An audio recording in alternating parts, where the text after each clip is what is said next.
All right, welcome to the Erie Music History Podcast. I'm Chip Schell, your host, and today my guest is a guy who you kind of remind me of Paul Yocklin. A lot of people in town either know you as like a teacher / coach, or they know you as a musician. I had you as a teacher at McDowell in the early 80s, but to be honest, I didn't even know you were a musician until about 10 years ago. Ron Rudler, welcome to the podcast. Thank you, Chip. I appreciate it. Is it like that to you? Do some people, are they surprised? When I was in school, especially, the students were surprised when I never knew when I would pull out a guitar or say, "Hey, could I play yours?" or whatever. And there was a lot of great interaction with kids. Oh, really? Through the years, I had some great things happen, and opened up some doors with some students that maybe saw me as just a coach, a jock, right, a teacher, and because I played the guitar, we befriended each other, and it right, goes on and on and on now. So yeah, so it's it was a nice little way to enter into some relationships with some kids. I bet. And would you teach history? I taught all social studies for about 17 years, and then the last 18, 19 years, they found out I had a double certification in health and phys ed, so I taught all phys ed the second half of my career. All right. So not as many papers to correct or anything, sure, that's for sure. And like we said earlier, you've been retired for 15 years now. Right. Right. So you said the word jock. You were a jock. I mean, you grew up in Albion, right? I grew up in Albion. Northwestern, played basketball, football, baseball. Yeah, you got it.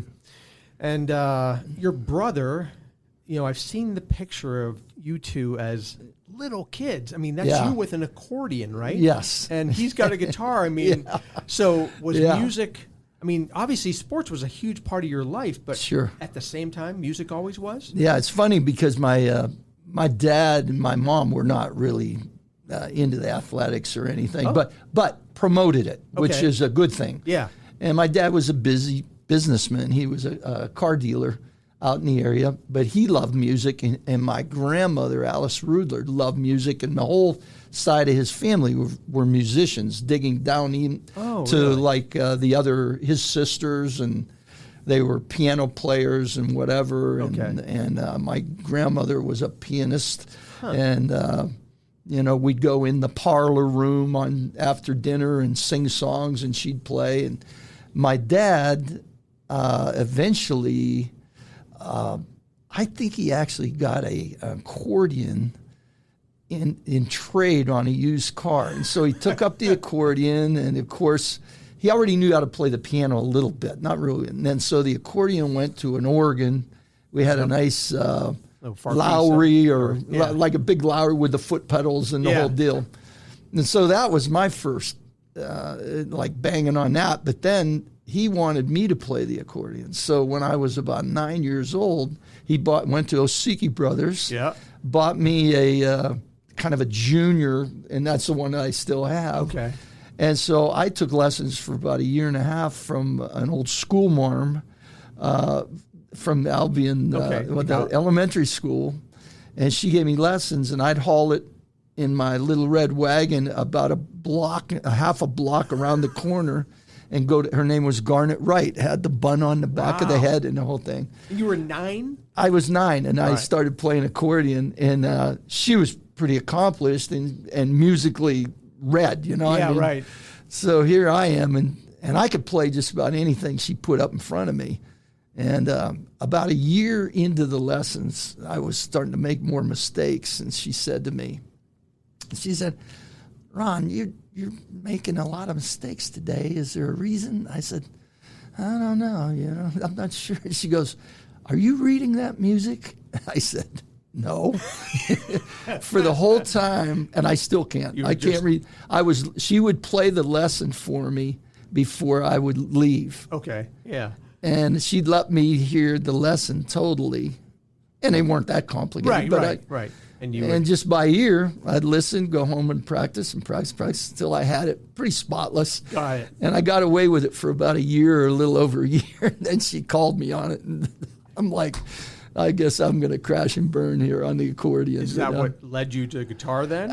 Actually, the guitar was because my neighbor across the street, when I was about 13, I think he was 14, he had sent away and got like a Sears Roebuck guitar or whatever it was.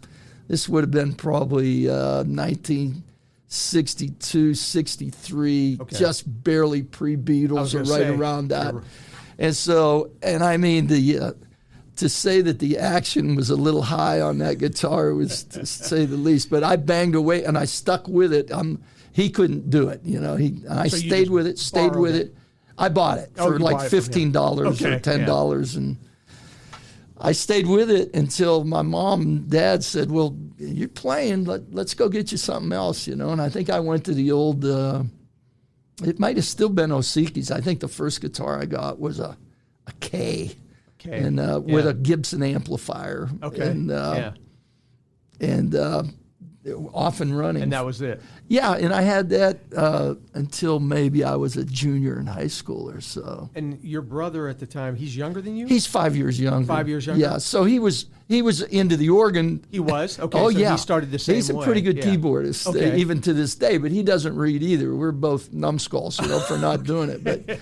But yeah, and then when I went off to college, I took most of my guitars and the electronics that I wanted to take with me because my intention was I played in high school the whole time, and so I wanted to get a job.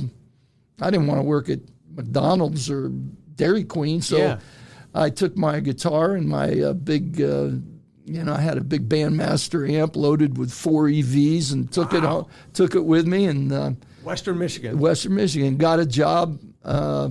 First of all, as a lead singer, and then the bass player had to leave. He graduated.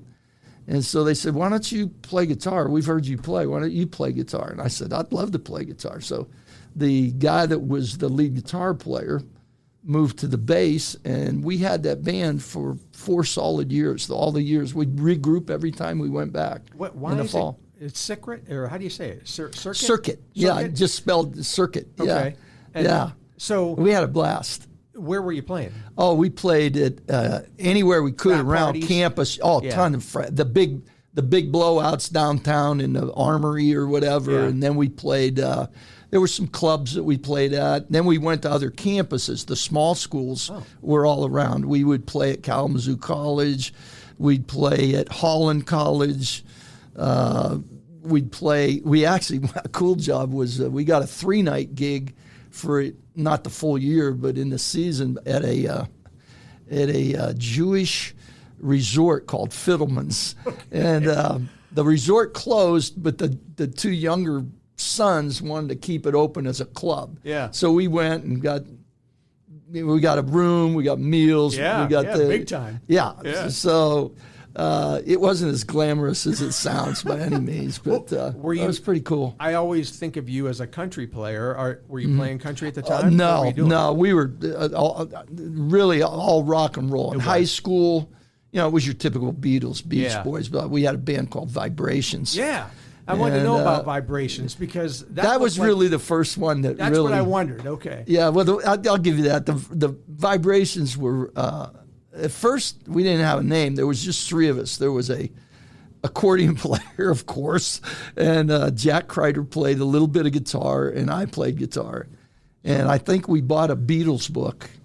And the first paid gig we had was at my grandma hired us to play at the Republican Women's Club at the Fire Hall in Albion. Wow. And we each made $5. All right. For like an hour or something, which was enormous, So this is you and Gary Madar?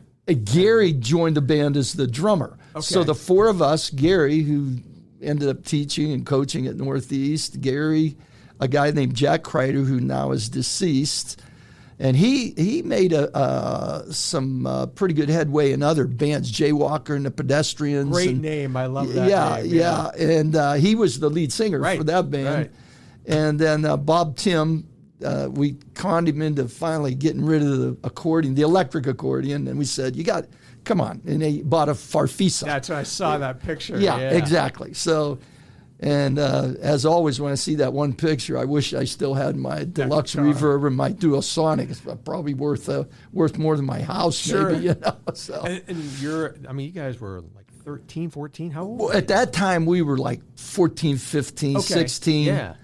And I was 17 when I graduated. But the other cool spinoff of that was Gary Madar's dad was our manager because we had to have a manager because we weren't old enough to even drive most of the time. And then when we got older, Jack and I drove.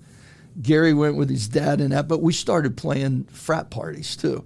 So here's high school guys. And a guy that you would well know was the only other member of the Vibrations. When Jack left, we got Tommy Bean. Yeah, right. And he was tremendous. It was like, and he still is. I love Tommy. And so, I mean, we're talking about 65, 66. Oh, yeah, 64, 5, 6. Yeah, and 7, I graduated. But the key is, like, you guys had some killer outfits. Like, you had to wear that back then. You had to. Everybody had the Nehru jackets and the ties. And where did you get that? Oh, stuff? we even had. We would go. We played something like the Cherry Festival, and so I'm like, I'm not wearing a Nehru jacket or whatever to the Cherry Festival. So I went and found Madras pants and like shirts with a thing and like a tie type thing for everybody. So we all had Madras pants and that. And then they put me beside some girl that was the queen, and she was like 6'1" and I'm 5'8" or something. You know, I looked like I was a dork. I looked like a dork, and I was a dork. But we had a blast. That was a lot of fun through all those years. Well, you guys, I mean, being a county guy, I haven't interviewed a lot of guys from the county. Sure. And whenever I interview folks that played, in Erie, it was we played Wyco and stuff like that. Right. Where did you? They guys had play? some local dances as well as obviously the school. We were the go-to. Gotcha. And there was some other bands that were sort of little knockoff bands, but we did that. But also we secured a regular summer schedule over at the PV, which if I don't know if you got into it, was Skip Nybar and them guys, but that was a huge place in Conneaut, Ohio, outdoor, the Pavilion it was called. Oh, okay. It was like an open air, almost looked like a roller skating thing, and they'd open the windows, and they had bands every Friday, Saturday, and sometimes on Wednesdays. Okay. And the RK4 played there all the time. Oh, if they played there, I went to watch the RK4. I was going to ask you. I did. Yeah. Yeah, those were my guys, you know. I didn't know them. Right. But we would go in and play maybe a Wednesday night or Friday, but the RK4 was coming in on Saturday, so I'd go back. They were a little older than you, and absolutely. Yeah, I wondered about and polished. I may add. I wondered, I always ask guys, hey, in your off time, who did you like to go see, or who did you really admire at the time? So, I mean, you had the RK4. In high school, those were the guys, and I'm sure I saw some others. And in college, I was up there, and I got to see a lot of. I had a cool story. I saw Bob Seger at our student union on a Friday afternoon at 4:00 in the afternoon in Kalamazoo. Yeah. I had my one roommate, Nick. Two of the guys were from Detroit. Oh, okay. So they said, "Hey, man, we got to go to the union today." I'm like, "What? What for?" "Oh, there's a band going to play." "Oh, those bands stink. I'm not going down there on a Friday afternoon. It's just guys from the dorms jamming." Yeah. No. Bob Seger's on his way to Chicago or something. He's going to play the Union down there at 4:00. And he was still this newer. Time. I mean, his hit, the first hit, what was it? Ramblin' Gamblin' Man. Yeah, I didn't even hit yet. Right. It hadn't even hit. I'm like, all right, I'll go. And I'm like, oh, this is a little much. Right. I don't know what he's doing here, but this is fun. Circuit wasn't up to that level No. yet. And then there was all kinds of. There was a band called the Tears and the MC5. I just had some kind of a connection with Nate Gillies. Said something about the MC5. I used to go see him on Saturday nights at our big union in the ballroom. Wow. They would play. That's wild. I mean, you talked about you being an athlete too. Even in high school, you're playing 3 sports and you're playing music. Yeah. I mean, it was, but as you well would know, athletics changed. It became pretty full-time since I was a coach and everything. Right. Back then, you weren't even allowed to practice in the summer. You weren't allowed to practice in the off-season, meaning individually you could. And lifting, nobody even knew what that was, Right. So Yeah, but it just. And you even played a little baseball in. I played baseball Michigan. at Western. Yeah. And so, but you're still like, what are you going there for? Education?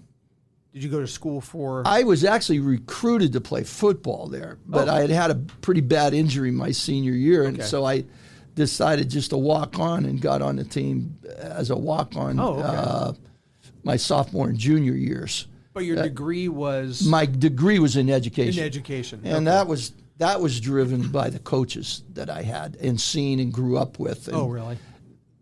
I saw what they were doing in the summers. They'd pull into my dad's business. I'd be waxing a car. Come on and go. Let's go golfing down at Conneaut Lake. You can go. I'll go talk to your dad. And I'm like, no. I'm not going to go. But then after they'd leave, I would think, that's pretty cool. They're like 25 years old, and they're going to play golf in the summer. Yeah. And like, how is that happening? No work or, right. and it's Putting clicking, together. and I'm like, okay, maybe that's a career for me. You know, something like that.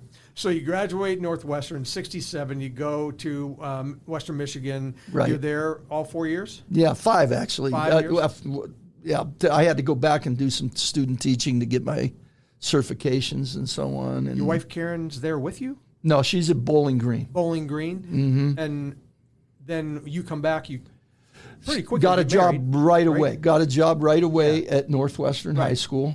And then that same year, we got married in the fall of that year also. So you get a job working in school. Mm-hmm. Are you playing music? I didn't play music for like maybe a year or so. Okay. And then some local guys got a hold of me and said, hey, we're going to put a band together. We want to play. And it was like 6 guys or something, you know. So we did a little gig, and they had my brother. We had some drummer. I don't remember who it was exactly right now. It's a little vague. And at this point, you have not played with your brother? No. Okay. No. Just for fun, you know. He's playing guitar. He's playing guitar also. All right. And he's like into the, the Neil Young stuff and everything, which is great. We still do it. Yeah. But, we get done with a gig, and I gathered the 2 other guys that I'm pretty tight with. And I said, look, this is the way it's going to go down. I'm not playing any more gigs with these other guys. They don't know what they're doing. I've been around the block at least a little bit. Yeah, right. And if we're going to do this, we're going to have a 4-piece band. Let's go get the drummer we want. I think maybe we did have the original drummer. Gary Yeager did it with us. And then we went and finally got a guy named Terry Graham, who's a great bass player. And that's the way it's stuck for all these years. I mean, that's 50 years. Yes. We should point that out. Like, the Rudler Brothers are still playing. That's the core. I mean, the only guy you didn't mention is Dale Meyer, who's your drummer now. Dale, and I played with in other bands. And then the only other guy who was a local guy for a lot of time, and Mike Miller played with this guy a lot, was Davey Sturtevant. Oh, yeah. Dave is tremendous. And Dave joined us for maybe a year and a half, 2 years. Terry Graham had to leave because of work, or I don't think he had moved at that point, but my brother rolled over into the bass.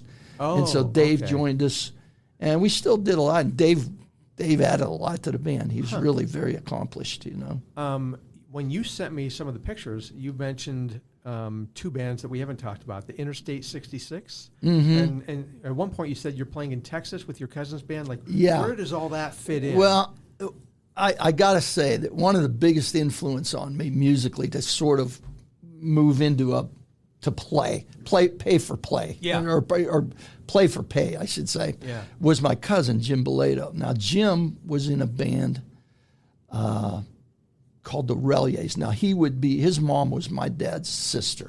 Okay, so we'd get together when we were little. We were together when we were 2, 3 years old, 4 years, and every year they'd come up or we'd go down to Texas.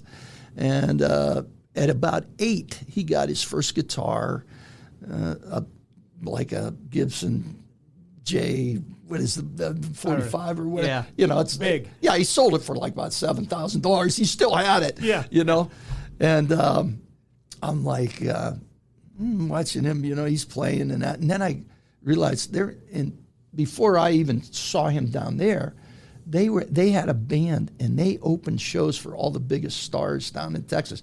They played the Grand Ole Opry when he was like 13 years old. They got him in the Ryman. Yeah, he played that. Holy cow! They traveled all throughout, but he's got pictures and pictures and pictures. I mean, he's there with Johnny Cash, has their arm around him, and all these great country musicians. And then he even did a show with the Beach Boys and stuff. But they went from being 9, 10-year-olds, 11-year-olds, sort of freaky rockabilly band into a full-fledged, doing the Stones, but also rolling in some Ray Price and and they played the basses down there, and he just kept rolling. He got into some really phenomenal country bands down there, and that's sort of where my country roots. That's what I wondered. Evolved from, and I started like, oh, this is really some pretty good stuff. All this swing music and right. So I played every year when I would go down. He would hook me up, and I'd play some gigs with him, and still do. If I go down, I'll do some gig at the vaunted Texas dance halls. I mean, and they're all over. It's just a really cool phenomenon for me to see how that is, and it still lives. It's a part of Americana, really. Right. Well, then when I came back, at a certain point when I think I was coaching, so I really had to beg off of playing much music in the 80s. And then I got out of coaching for a year or so. Right. 83. So 84, 85, I'm looking for something to do. And I get in a band with some Ohio guys. And that's where this Interstate 66. And I don't remember who turned me on, but I get a phone call like, hey, can you come over to Ashtabula? We'd really like to, give you a little tryout and see how it is and that. So I go and meet these guys in a guy's basement, and it's a drummer, Gary, and then there's a lead singer who became really very, very good, and he made a big album down in Nashville and everything. Okay. And then there's a country guy, a bluegrass guy that's the bass player, Jimmy Cochran, and then there's a steel player, and the kid's 16 years old, and I'm like, oh my God, who is this guy? And his name is Dan Galish. Well, he's gone on to play with everybody in Nashville, and he's still down there. Wow. He makes a living at it, and has been on the road and with some big stars, Aaron Tippin. And so you played with these guys? For maybe a year and a half to 2 years. And then we decided, some guys wanted to try putting a band together around here. Oh, okay. Yeah. Oh, no, I'll tell you what it was. Bob Casey I know you got a hold of me, and he goes, hey, one of the guitar players leaving, might have been even like Billy Arnold or something, was leaving, and he goes, I still want to carry 2 guitar players. And so maybe it was just Billy, but I joined the band, played a bunch of gigs, and then we decided I had to get out because I went back to coaching, so I couldn't coach, and they brought in a guy named Donnie Davis. I don't know if you know Donnie. I know the name, He's great friends, great musician, tremendous. Well, then when I got done, they said, let's go 2 guitars. And so Donnie and I became twin guitar players in this country band, and then we got our heads together. We were doing all the big country gigs around here, the old Travelers and the Best Western. And doing a lot of private things in that. And at one point we finally, it was pretty kind of mean to Bobby, but we said, hey man, we're going to go 4-piece. we don't, all of us sing, so we just decided for the sake of whatever that we would hit it off ourselves. But then we decided to hire a fiddle player. And we got the fiddle player, his name's John Cochran. Right? Yeah, it's really where the birth of Tulsa was. All right. So we went 5-piece with Dale Meyer, myself, Terry Graham, Donnie Davis, and then John Cochran. John was the 3-time West Virginia State fiddling champion. So he knew what he was doing, but he was just a kid, too. I've seen the pictures. And, we were a little crude, like when to play, get in, get out, John, get in, get out. And plus we're playing rock music, but we're doing a lot of country, but, when should he play, when should he not play? He's a pretty good guitar player, too. So I gave him my ovation, and we started building the Eagles songs and the different things around having a true acoustic. Right. Donnie is also a phenomenal keyboard player.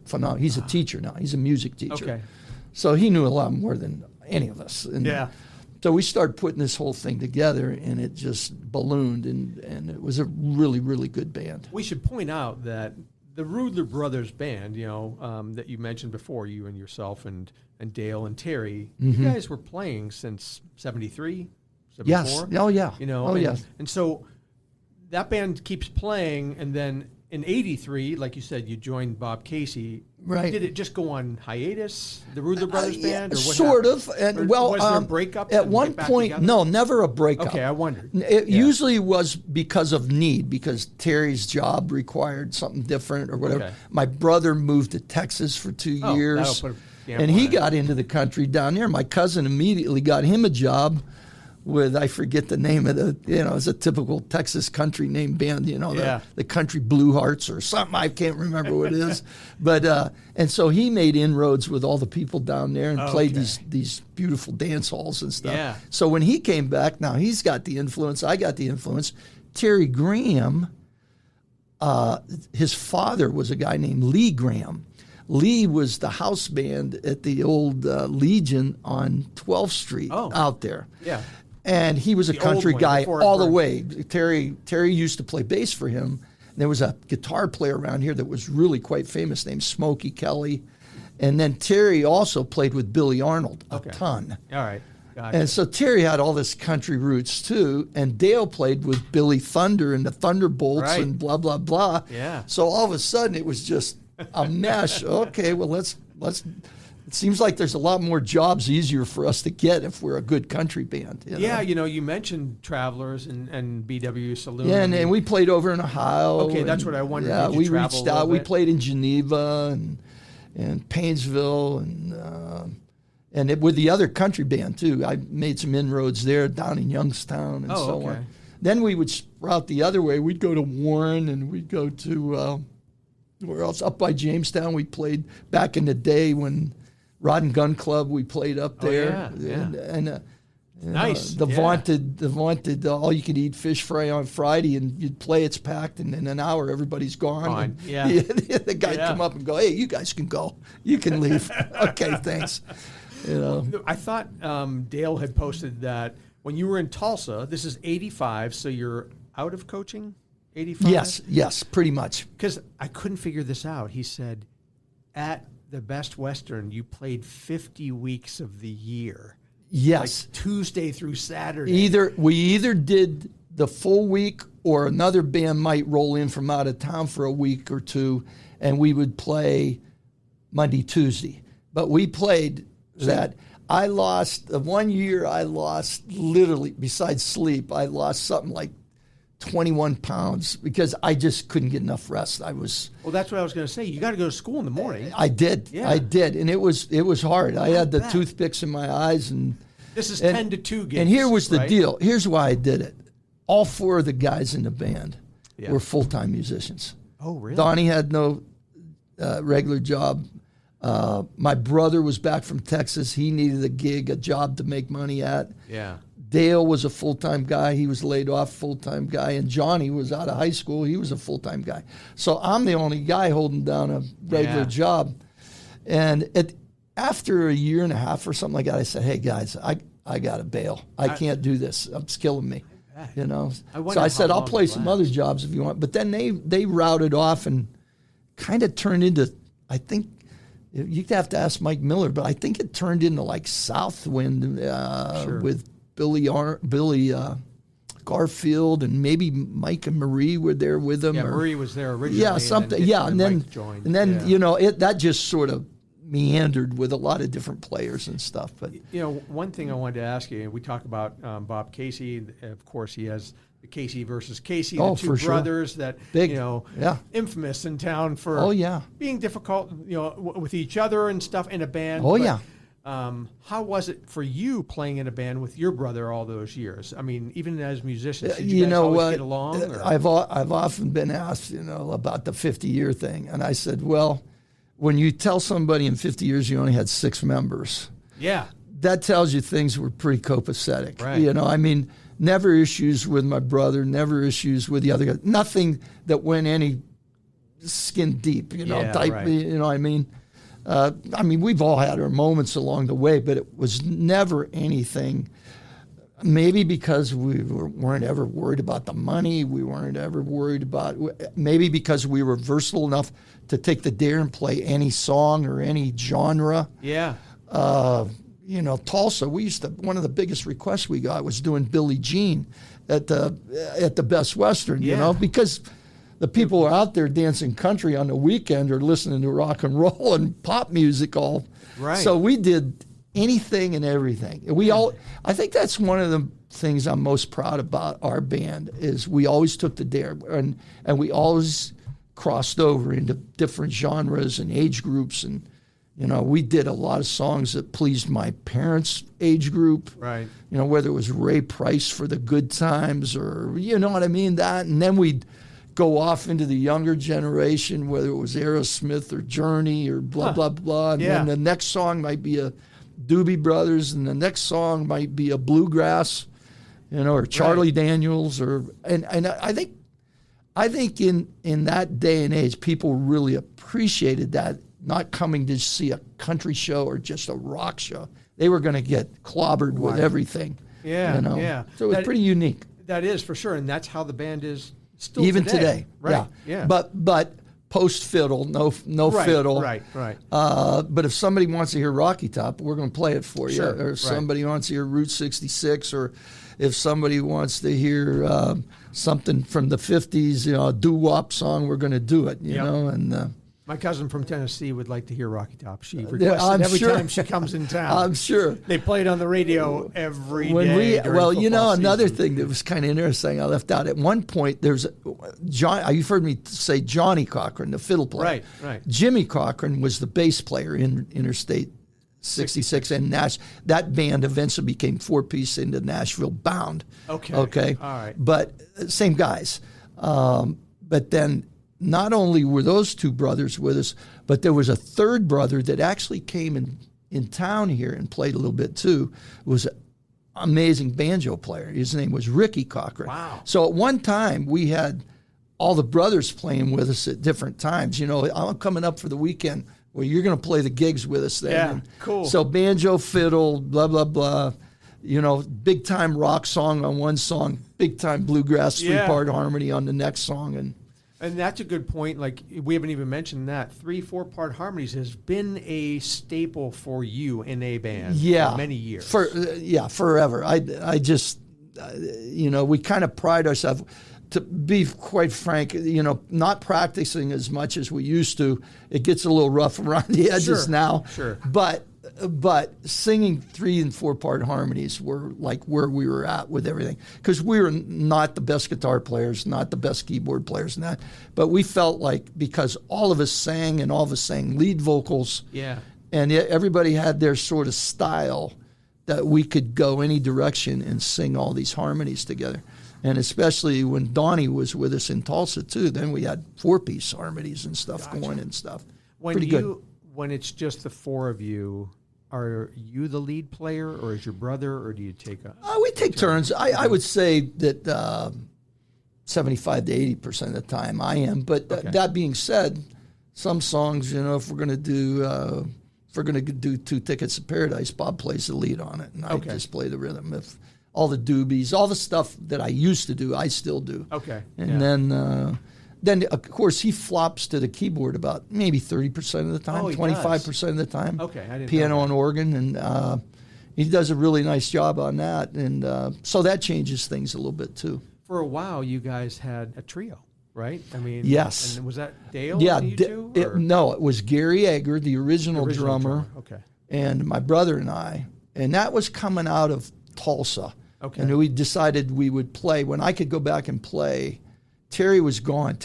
I think Terry, either it was because of work or maybe by that time. Yeah, I think it was work at that time. He hadn't moved to Orchard Park yet. Okay. But we decided, well, we still want to play. Let's just play 3-piece and make the best of it, you know?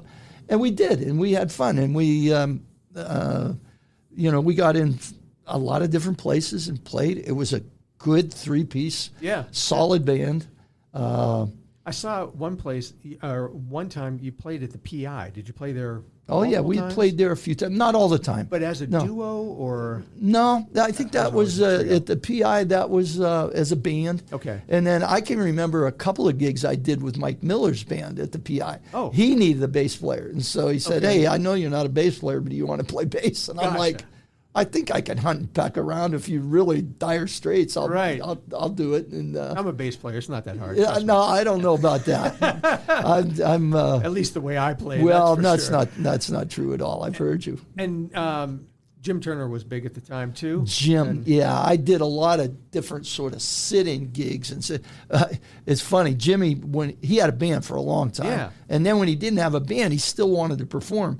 So he would book gigs like a country star would, and bring in players. Boom! And who did he get? He got us. You know. Yeah. So we always, if Jim set up a job of whether it was a private gig or at one of the bars or something or whatever, and I loved him. He had a very great voice for country music. You know, kind of bluegrassy Kentucky boy, and. Yeah, did you get to see a lot of the other country acts at the time, or were you just playing too much? No, we tried to. You know, I was going to say something about that. I remember because we brought up Billy Arnold a couple times. Oh yeah. You know, at the time when we were playing full time and really busy, but we still, if we can go out and get a beer and go hear somebody at the end. Well, how do you go hear somebody after 1 o'clock? Well. Or 1:30, whatever it was. It was at if I remember, was it the I Club or the I Club? The place that was above the Ushers, or maybe it was the Ushers Club on 26. Am I right? Yeah.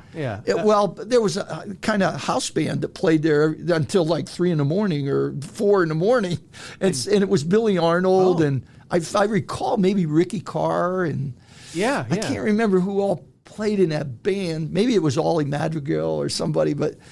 And we're like, let's go get a beer and go hear the band. You know? And so why not, right? I mean, that's cool. That's what musicians do. Go hang out, right? Right. So that was always fun. In fact, speaking of musicians hanging out, so at the time there was, and we mentioned Ricky, he was very involved with the Country and Bluegrass Music Association. Time. I mean, I have absolutely, okay. and we were one of his go-tos to bring in. Now this is when. Well, I guess it would have happened two different ways. It's when I was in the Nashville-bound Interstate 66 thing. Right.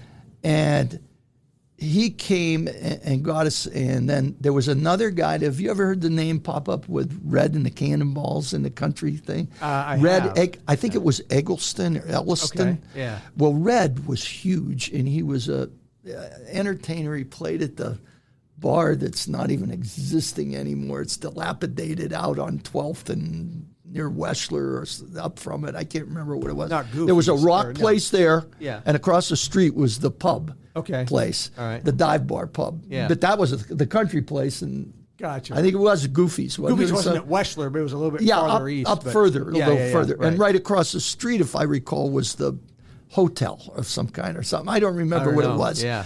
But anyways, he was also dabbled in the steel guitar. Matter of fact, I even brought it. Red and the Cannonballs. Yeah. And Red was big in the Country Music Association and big with like Ricky Carr but Red's focus was the Steel Players Convention or something. Okay. And he had it at Rainbow Gardens one year. And he got us to come and play. But the reason they wanted us is because they wanted our steel player, Danny Galish. And Danny was, the story behind him is so cool. His dad, Fred, Danny would come to do gigs around here if we played the weekend at the Best Western or something. Yeah. And Danny would stay at my house because Fred trusted me because I was a teacher, not just a musician. Yeah, right. So he could. Job. So he felt like, okay, we'd trust Danny with Ronnie, Yeah. So Danny would come and spend the weekend, and we'd play our gigs and so on. Well, Red set up the Steel Players Convention, and they wanted Danny to come. Well, the keynote guy was Buddy Emmons. Buddy Emmons played at Rainbow Gardens with these other 4 or 5 big time. Weldon Myrick and some other guys came up, and this Oswald guy. And they all came to Erie. They all came from Nashville. Red got them to come up and put on this convention, and they all knew Danny, because Danny had been befriended by a guy by the name of Ernest Tubb. Are you familiar with that? Name. Okay. Yeah. Big time. Yeah. Hall of Fame. Played at the Fieldhouse. The deal. Ernest Tubb was the guy in country music. And Fred used to take Danny once a month to Nashville to meet these people and maybe play with them and go backstage at the Opry and everything. Yeah. So as it spins off as a 14, 15-year-old, fast forward to Danny being 16, 17, 18, and all of a sudden he's getting, Showtime and gigs. And now Dan, we were just in contact today, matter of fact. I sent him this video. I said, man, I love this song, this Steel guy. And he goes, oh, that bass player, I played with him for 4 years when I played, with Aaron Tippin. He goes, that's my bass player. We were roomies on the road for. I'm like, okay, wow, but cool. He just sent me. I'll send it to you just to mention this. Yeah. He sent me a recording. He's got stuff that he's doing on his own too, and he's like sprouting out, And he sent me Black Magic Woman by Santana, done on the steel, all instrumental. It's incredible. Wow. And he's done this. I sent back to him. I said, man, I'd love to be playing the Ashtabula Eagles Club and you playing that with Danny Thompson. Danny was a guy, his stage name was Lee Dillard. And I said, Danny could be singing that. And Danny sent back, he goes, I wouldn't even know where I was. That would blow me out of the water back then in those days. The Ashtabula. The Ashtabula Eagles. Johnny Lambert, another local guy. I don't know if you've heard of Johnny. Johnny is in Florida right now, but Johnny has always brought the best musicians together, the best guitar players. Just phenomenal, mostly Cleveland area guys. But they all played down here too. Yeah. Well, Johnny... He plays in Florida now, and he says he's on the Animal Tour. He plays the Elks, the Moose, and he plays all these clubs down there. So I always got a kick out of that. Yeah, so I was going to say some of the other places. We were trying to remember just the name of that one place, but a lot of these places are no longer around. Yes. But the Best Western Presque Isle Country Inn, still there. Right. Right. There are not many, sad to say, there's not many country venues to go to. Hedge Hollow? What's the one I'm thinking up on the State Street exit? They had country bands. Oh, Doc Hollidays for quite a while. Right. And between Refuge and Mike Bannerino's band too, different 100 Proof or whatever they were. I mean, that's when it became more really rock oriented country and everything, but still really, really good. But Small Town Revolution. Yeah, exactly. Yeah. And he's still knocking around, absolutely. I think. And enjoy that, but really traditional country music, I don't know where you can go find it around That's what here. I was going to say to you. Like, are you a traditional country guy? I mean, do you prefer I like it the best. You do? Okay. I do, but that doesn't mean I wouldn't play anything. Sure, but obviously you do. I really love I'm saying on a country venue. Yeah. I'm not into sort of the bro country stuff or a lot of the newer country. But that being said, there are songs that I like to do acoustically myself. Okay. Yeah. In my act and just whatever. But I love to turn on. I love steel guitar. Yeah. I love the steel guitar. So that's me. You ever play it? No. Dan tried to show me a couple times, and I'm like, "Oh, this is like driving a 4-wheeler or something. I don't even know where to go, what pedal, what lever, blah blah blah." Right. So I'm like, "No, I'm good. I'll just stick with this little thing." Well, I'm glad you have, and like a lot of guys your age and have been playing this long, you're an inspiration to younger guys like me. I love to see you still out there playing and everything, and you play with the band, you play on your own, like you said. Right. Right. These days, do you play more with the band or more? No, it's more, I do solos. Yeah. I do some duets with my brother. We do some stuff. And then we even do what we call the unplugged version, where we do Terry, a trio. He's got a beautiful Martin bass.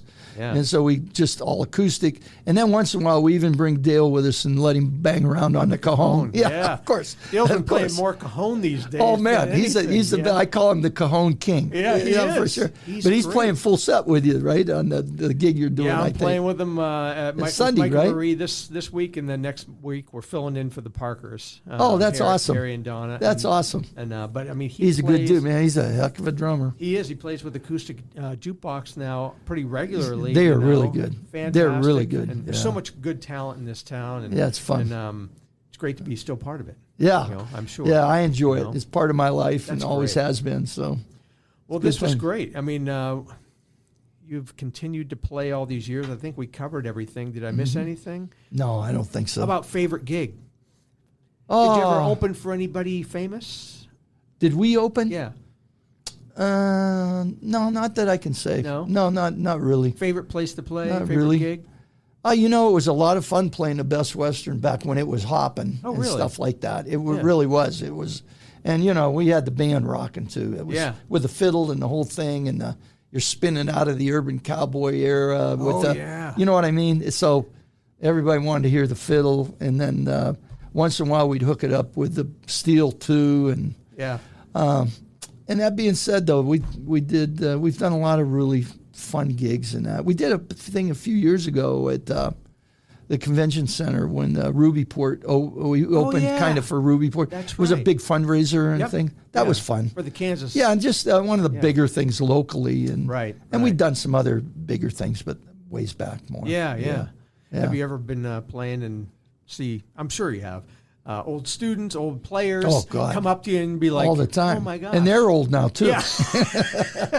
No, all the time. Yeah. And it's usually kind of either I didn't know you played, and then I haven't seen you for this long. But there's so many acquaintances like that. Like at the music store at World of Music, you know, Rome's there, and he's my buddy. This is kind of a cool thing that if we've got time, I'll mention it. Good. We at McDowell.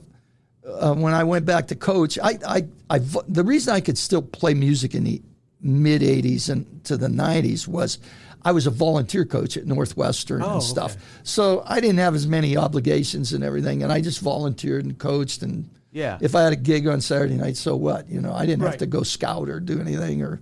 So anyways, that's when I kind of got into the country thing, and then even back to the Rudler Brothers a little. Well, in 1990, I took the head job again at McDowell. And so that's when I sort of dropped out and moved on. But in about 90, 91, I'm like, we need a fundraiser. We got to buy some more weights for the weight room. And what am I going to do? So I come up with this idea of having what I called McDowell Rockin' 91, I think it was called. Well, what I did, I had made announcements and made connections, had a meeting, you know, all the musicians, all the guys would come in. I said, here's what we're going to do. We're going to have a big rock concert. I'm going to pick 4 bands or 5 at the most. We're going to do it in the auditorium. I'm going to get the big sound guys to come in, lighting, everything. And here's what you got to do. You got to make me a demo tape. And I said, you got to trust me on this. I'm going to pick the bands that I want to have from the demo tapes, but don't be insulted or anything. That's the way it is. If you're one of the bands, you got to sell 50 tickets to get there at $2 a piece, which was pretty easy pickings, you know. So all that money was going to cover the sound. I went and saw Keith Vasheko and the guys down at Raven. And I can't remember the guy's name right now, the guy that did all the lighting. It seemed, I can't remember his name, but he'd give me the lighting for $1.50 or so, and I'd get the big sound system. And so we did this, but and I picked the guys, and I did that for about 3 solid years. It got so big we had to move it to intermediate, which made it nicer but different, you know. And the money always helped raise money for it raised money for the weight room. The weight room. Just to buy more, you know, whatever we wanted to get. That's what it was for. It was football for the weight room and everything, because we didn't have enough money in the budget. And I had some pretty big names. Pat Monahan played in it. I was going to say, who were the people? Pat played, and all the Rome, who's So Pat played when he was in Rogues Gallery, or probably was. Yeah, right, probably right. was, and or maybe he just got to. And my rule was you had to at least have one McDowell guy in the band, because they were like, "Oh, it should be just be McDowell guys," and I'm like, "No. It can be if you're a McDowell guy and have a band, you enter your." So, Gotcha. Right. But I had all these tapes and stuff, and it was from hilarious to like, oh my God, who are these guys? These are really. And so because it was so big, I stretched it to having like 6, and it was like a half hour a piece, and it took, It used to be a big event. It was a big event. Yeah. And if you ask any of the Forsyth guys from here, I'm trying to think. Aaron. Rome and I got together, and he was throwing names at me, and I said, yeah, and he's giving me everybody that played there. Right. But it's kind of a cool spin-off. I had all these tapes, and I kept them in a drawer in my football office forever. And even after I'd retired, they were still down there, and I had to clear my stuff out and things. And I got in, here were all these tapes. And I thought, I don't have any need for these. I better. Don't you know, I get a call from Bob Martin, Bob was the guidance counselor at McDowell. Yep, right. Tennessee Backports Absolutely. guy. Long time Tennessee Backports. Yeah. Right. Yeah. So Bobby says, Ronnie, I got a really cool phone call. What was that? He goes, Pat Monahan got a hold of me, and he says he wanted to know if you still have those tapes, because he wants to revisit some of the originals he knows he put on those tapes. Oh, no. And I go, Bobby, honest to God, I swear last month I cleaned my office out and threw them away. I don't have them. You have to tell him I don't have them, and I don't know how I would ever get them. But funny. I thought, that's what those, and they all remember doing it because it was a rock concert. It wasn't a gig. Right, this was the real deal, That's cool. Yeah. I didn't know that. Yeah, it was well past my day, but yeah. And it serviced them, and maybe the best thing was how it meshed myself personally with those guys. Right. The musicians became friends of mine, and always have been. The stories. Yeah, the people we've met through music. Absolutely, it's the best. It is. It is. Yeah. Well, thanks, Ron. I appreciate you being on. This was a great. Appreciate you doing what you do. Yeah. It's very entertaining. It's historical, and it's fun to do it with you. So I appreciate it. Thank you. It's fun for me, man. So awesome, brother. All right. Thank you. Thanks for listening, and special thanks to the JPT Foundation for sponsoring the podcast and for letting us use their events hall once a month for our free music night featuring the fabulous Leftovers. They're a band of longtime Erie musicians who play for an hour and then are followed by 2 hours of an open mic. All the proceeds for the event go to the Second Harvest Food Bank. The music nights are held the first Tuesday of the month from 6 to 9 at the Events Hall, which is located on West 38th Street in the plaza right next to Our Lady of Peace Church. And finally, for information on what bands and musicians are playing in Erie and the surrounding area, please check out Jack Stevenson's Two-Man Happy Hour podcast and webpage. Jack gives you all the details you need each week on who is playing where. That's Two-Man Happy Hour podcast. So, I'm Chip Shell, and I thank you again for listening to the Erie Music History Podcast.